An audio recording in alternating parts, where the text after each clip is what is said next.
Hello नमस्कार friends, मैं अभिषेक त्रिपाठी स्वागत करता हूं आपके अपने YouTube channel content for UPSC and UPPCS पे। दोस्तों, ये हमारा बिपिन चंद्रा का चैप्टर 1 का पार्ट 2 का उसके बाद का पार्ट है द कॉजेज़ ऑफ डिक्लाइन में जहां तक हमने रोल ऑफ औरंगजेब को डिस्कस किया था उसके बाद के पार्ट को हम डिस्कस करेंगे। तो चलिए आपका ज़्यादा समय न लेते हुए कहानी को आगे बढ़ाते हैं। अब पीजेंट्री के रोल को समझते हैं। पीजेंट्री के रोल को समझने से पहले दोस्तों हमको ये समझना पड़ेगा कि किसी भी देश का जो किसान होता है ना, वो उसका एसेट होता है। एसेट इन द सेंस कि अगर किसान ही पैदावार नहीं करेगा तो लोग खाएंगे क्या। सेम यही कंडीशन मुगल एम्पायर के दौरान पीजेंट्री की भी हुई, किसानों की भी हुई। किसानों के साथ सीन ये था कि एक तो इतना हैवी इनके ऊपर लैंड रेवेन्यू सिस्टम ला दिया गया था, इजरा सिस्टम मैंने आपको बताया था ना कि इजरा सिस्टम जो था वो जुल्फिकार खान लाया था। जुल्फिकार खान कौन था? जहंदर शाह का वजीर था। तो ये जो नया लैंड रेवेन्यू सिस्टम आया था, इसके साथ क्या दिक्कत थी दोस्तों कि जो इस नया लैंड रेवेन्यू सिस्टम में हाईएस्ट डिमांड की जाती थी किसानों से कि हमसे कोई मतलब नहीं है, मतलब एक मिडिल मैन को बिठा दिया गया था किसान के बीच में, और उससे ये कहा जाता था कि तुम इतना हमको रेवेन्यू ला के दो, उसके ऊपर जितना तुम कमा लेते हो किसानों से वो तुम्हारा है। नतीजा क्या हुआ कि अब जो नए जागीरदार बनने लगे उनका पर्सनल इंटरेस्ट भी डिपेंड होने लगा। अब इस पर्सनल इंटरेस्ट इतना ज़्यादा उनका हाई ऑफ कॉस्ट चला गया कि किसानों की स्थिति और बदतर होती चली गई। आप इस चीज़ को समझने की कोशिश करो कि उस टाइम का जो एग्रीकल्चर था ना, वो इतना ज़्यादा, मतलब कह सकते हो कि किसानों के लिए खेती करना इतना मुश्किल हो गया था, इतना ज़्यादा मुश्किल हो गया था कि किसान लैंड रेवेन्यू को भरने के लिए इतना ज़्यादा पस्त हो गए थे कि मजबूरी में वो समझ लीजिए ज़मीनों को छोड़ के भागने लगे। खेती करने से उन्होंने मना कर दिया, मतलब इतना ज़्यादा उनको एक्सप्लॉइट करने लगे, इतना ज़्यादा कि खेती करने से उनको छोड़ दिया गया। अच्छा दोस्तों, एक चीज़, मतलब खुद किसान छोड़ के भागने लगे। एक चीज़ यहाँ भी समझने की थोड़ी कोशिश करिए कि जो किसानों की स्थिति थी ना 17वीं और 18वीं शताब्दी में, 17th और 18th सेंचुरी में, वो बदतर से भी बदतर स्थिति थी। इस कंडीशन में आप देखोगे दोस्तों कि किसानों के साथ जो दुर्व्यवहार हो रहा था या जो इनके साथ बर्बरता किए जा रहे थे ना, ये जो जागीरदार हुआ करते थे, नतीजा क्या होता है कि किसान एग्रीकल्चर की ज़मीन को छोड़ के भाग जाता है, खेती करने से मना कर देता है। भाई जब खेती करने से मना कर देगा तो जो जनसंख्या है उसको खाना कहाँ से मिलेगा। और ये जो नोबल्स थे ना, इनकी जो लग्जेरियस लाइफ थी, luxurious life in the sense कि ये अपनी लग्जेरियस लाइफ से कंप्रोमाइज़ करने को तैयार नहीं थे, अपने महल से नीचे न उतरे, किसानों की स्थिति को देखे ना।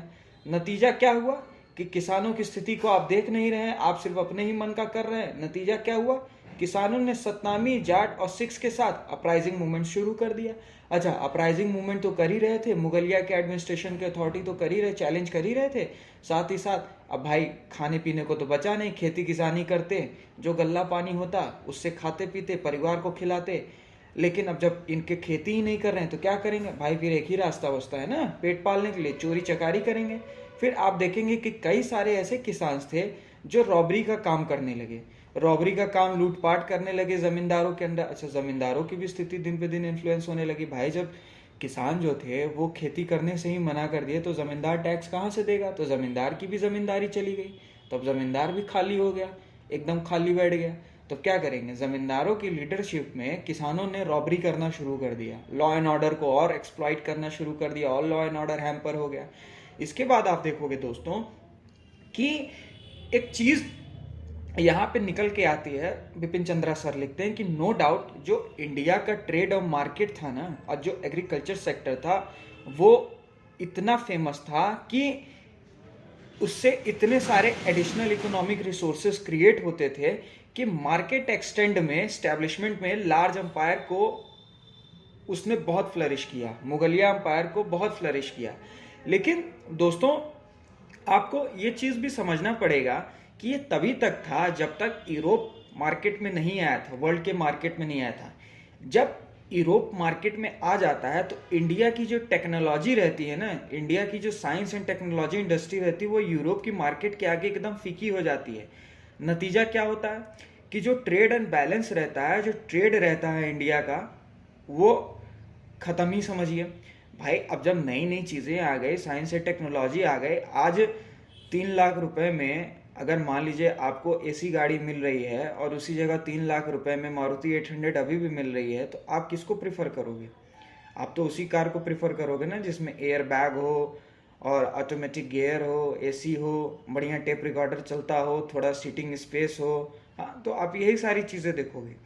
तो उस टाइम क्या था कि यूरोप का विकल्प लोग चुनने लगे, इंडिया का ट्रेड डिक्लाइन करने लगा। अच्छा, इंडिया का ट्रेड डिक्लाइन करे वो तो चलो ठीक है, ये जो निकम्मे नोबल्स हुआ करते थे, ये जो निकम्मे लोग थे मुगलिया सल्तनत में जो इनकी अथॉरिटी पे बैठे थे, इन्होंने भी सिर्फ लैंड रेवेन्यू पे ध्यान दिया, लैंड के ट्रेड पे ध्यान दिया। अगर ये चाहते सीज और ओवरसीज के भी ट्रेड पे कंट्रोल करते, कम्युनिकेशन लिंक बना के रखते, जैसे अकबर के टाइम था, कम्युनिकेशन लिंक बना के रखते और सारे लोगों से इन्फ्लुएंस अच्छा करते, तो शायद ट्रेड इंडस्ट्री फ्लरिश करती। जो ट्रेड इंडस्ट्री डिक्लाइन कर गई थी, ट्रेड इंडस्ट्री तब डिक्लाइन करती भाई।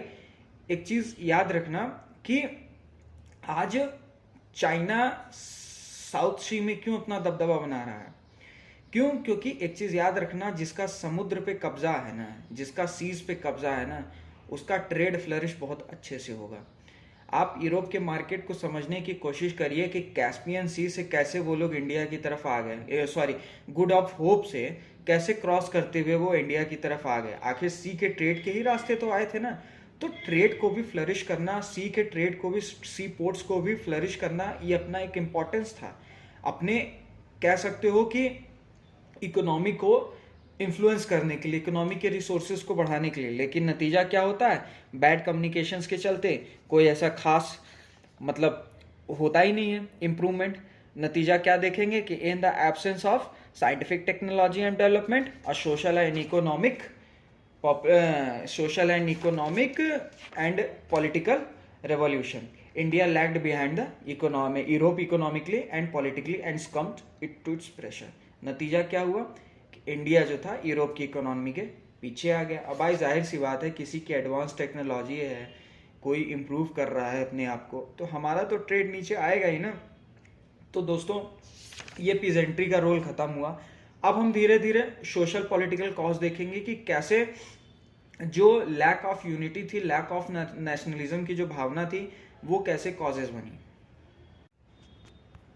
8वीं शताब्दी में क्या था दोस्तों कि उस टाइम अपने जैसे मॉडर्न इंडियन हिस्ट्री में नेशनलिज्म का एक सेंटिमेंट जाग चुका था, उस टाइम ऐसा किसी का कोई भी सेंटिमेंट नहीं था। मतलब किसी की ये कोई कॉमन आइडेंटिटी नहीं होती थी कि they are Indians, they are all are Indians, कि वो अगर ये फील प्राइड करें कि वो एक इंडियन है, ऐसा कुछ भी नहीं था। हाँ, अगर उनके अंदर एक आइडेंटिटी थी तो उस टाइम वो कल्चर यूनिटी को प्रमोट करते थे, अपने कॉमन इंटरेस्ट को प्रमोट करते थे। Common interest in the sense कि समझने की कोशिश करिए, जैसे अपने मॉडर्न इंडिया में देश के लिए मर मिटने की भावना थी ना, आज के समय हम लोग के अंदर, एक फौजी के अंदर देश के लिए कर गुजरने की जो भावना है ना, उस टाइम ऐसा कुछ भी नहीं था। ये जो स्पिरिट थी ना लोगों के अंदर, ये उस टाइम थी ही नहीं। उस टाइम अगर लोग लॉयल थे तो सिर्फ और सिर्फ किस लिए? अपनी कास्ट के लिए, अपने कल्चर के लिए, अपने ट्राइब्स के लिए, अपने रिलीजन के लिए। ऐसा कुछ भी सेंटिमेंट उनके अंदर नहीं था कि जो मॉडर्न नेशन में आप देखेंगे कि उनके अंदर नेशनलिज्म की फीलिंग थी, ऐसा कुछ भी नहीं था। इवन जो पीजेंट्री भी थे ना, जो किसान भी हुआ करते थे, वो भी लॉयल होते तो सिर्फ अपनी जात के लिए, अपनी कास्ट के लिए और अपने गांव, अपने विलेज के लिए, बस, इससे ज़्यादा कुछ नहीं।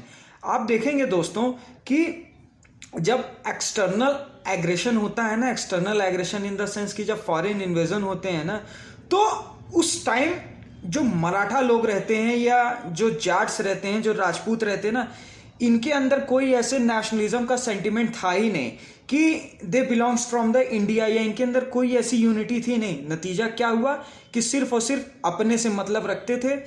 क्या हुआ? और अपने से मतलब रखने के कारण फॉरेन इन्वेजन्स हुए, इंडिया ने फॉरेन से झटके खाए, और तो और जो नोबल्स हुआ करते थे, जो कि पहले मुगलिया सल्तनत के लिए लॉयल हुआ करते थे। अच्छा, लॉयल भी वो दोस्तों इसलिए होते थे कि मुगलिया सल्तनत उनको हाई प्रिविलेज देती थी रिटर्न में, मतलब हाई ऑफिसेस देती थी, तब वो लॉयल होते थे। ऐसा नहीं है दोस्तों, ये चीज़ अपने दिमाग से निकाल देना कि हाँ सभी लॉयल हो जाते थे। लॉयल भी वो तभी होते थे जब उनको हाई प्रिविलेज मिलता था, हाई पोस्ट का प्रिविलेज मिलता था, तभी होते थे।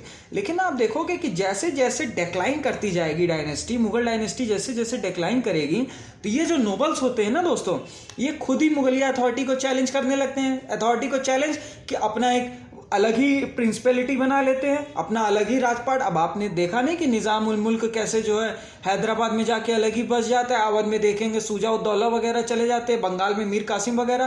तो ये खुद ही मुगलिया अथॉरिटी को जो है छोड़ के अपना जो है सेल्फ प्रिंसिपैलिटी बना लेते हैं। तो कुछ दोस्तों ये भी था, मतलब उस टाइम की जो कंडीशन थी हिंदुस्तान के 18वीं शताब्दी की, जब फॉरेन इन्वेजन्स वगैरह होने की कंडीशंस क्रिएट हुई, तो नेशनलिज्म का सेंटीमेंट था ही नहीं। तो जब नेशनलिज्म का सेंटीमेंट था ही नहीं, तो फ्रंटियर पे आके कोई ऐसा था ही नहीं कि जिससे हिंदुस्तान को यूनिफाई करके लड़ा जाए, फॉरेन इन्वेजन से रोका जाए। ना मराठाओं ने रोका, ना सिखों ने रोका, ना जाट्स ने रोका, न किसानों ने रोका, जमींदार अपने इंटरेस्ट के लिए लड़ रहे थे। तो ये उस टाइम की वीकनेस थी मुगलिया सल्तनत की।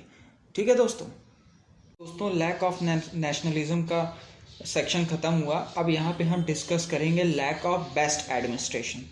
लैक ऑफ बेस्ट एडमिनिस्ट्रेशन की चर्चा करते हुए दोस्तों मैं आपको यहाँ पे बताऊँगा कि मुगलिया सल्तनत जो कि लंबे समय तक हिंदुस्तान पे राज कर पाया ना, तो सिर्फ और सिर्फ उसके दो ही कारण थे। एक तो एक गुड एडमिनिस्ट्रेशन और दूसरा उसकी आर्मी की ताकत। मतलब राजपूतों से अलायंस करके जो उसकी आर्मी की स्ट्रेंथ बढ़ी। और एडमिनिस्ट्रेशन आपने देखा ही है कि अकबर के टाइम आपने पढ़ा भी होगा मेडिवल हिस्ट्री में, और नहीं भी पढ़ा होगा दोस्तों तो मैं आगे के लेक्चर लाऊंगा, उसकी चिंता मत करिए आप, ये मेरी जिम्मेदारी है।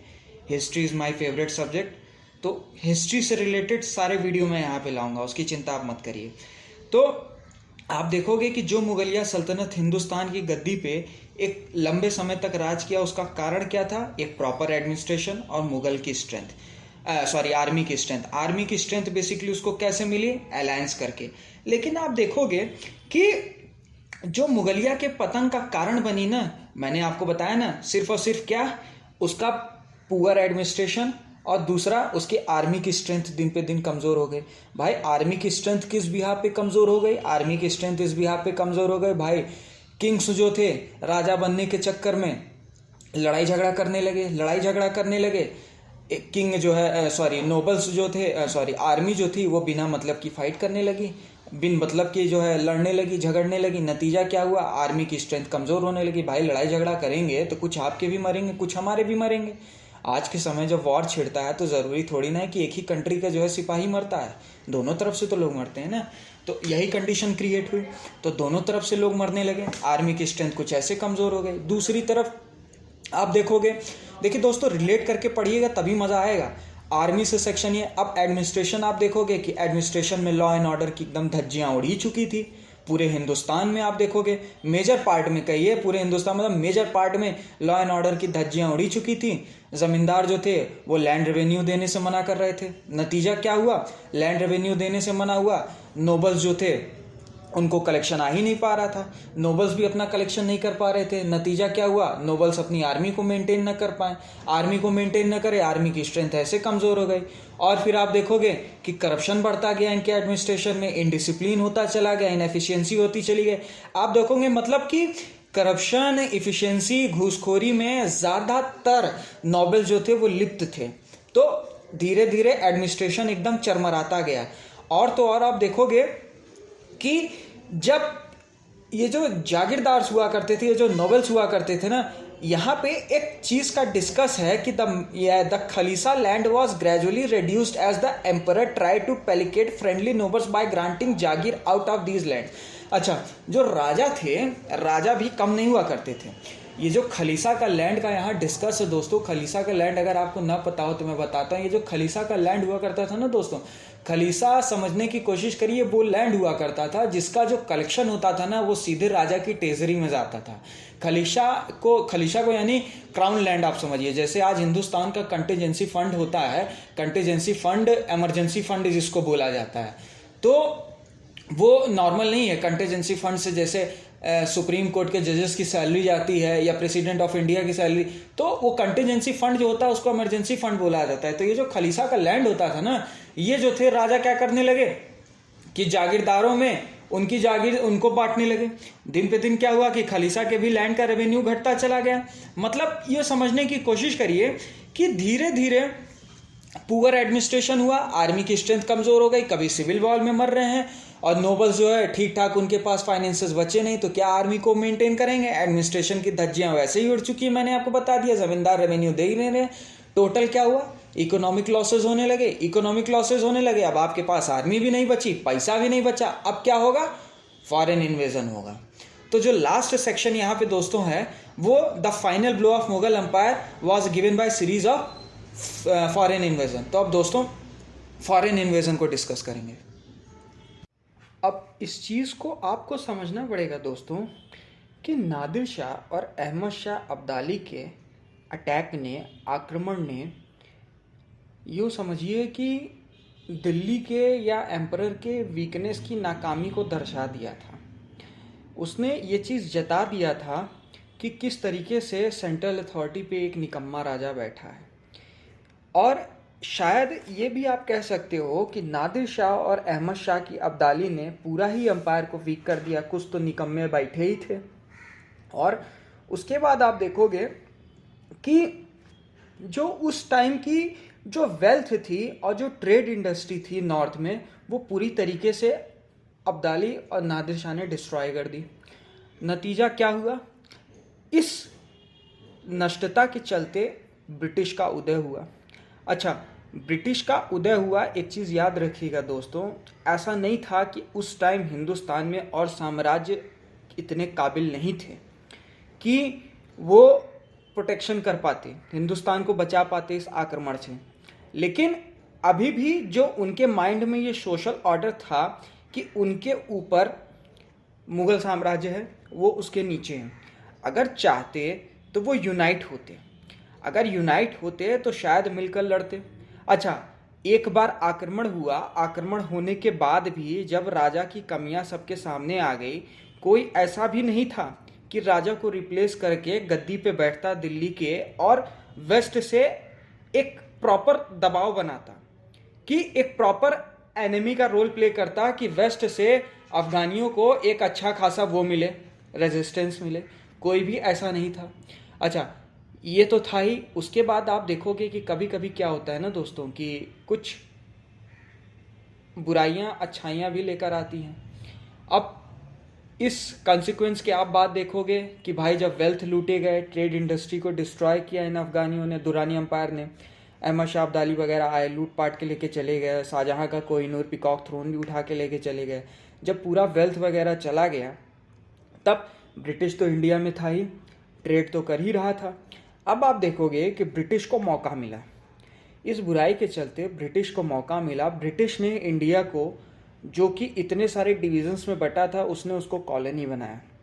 कॉलोनी इन द सेंस कि आप कह सकते हो कि जो ब्रिटिश, जो इंडिया धीरे धीरे डिक्लाइन कर रहा था अपने ओल्ड टेक्नोलॉजी की वजह से, ओल्ड मेथड्स की वजह से ट्रेड इंडस्ट्री में, ब्रिटिश धीरे धीरे उसमें नई सारी टेक्नोलॉजी लाते हैं।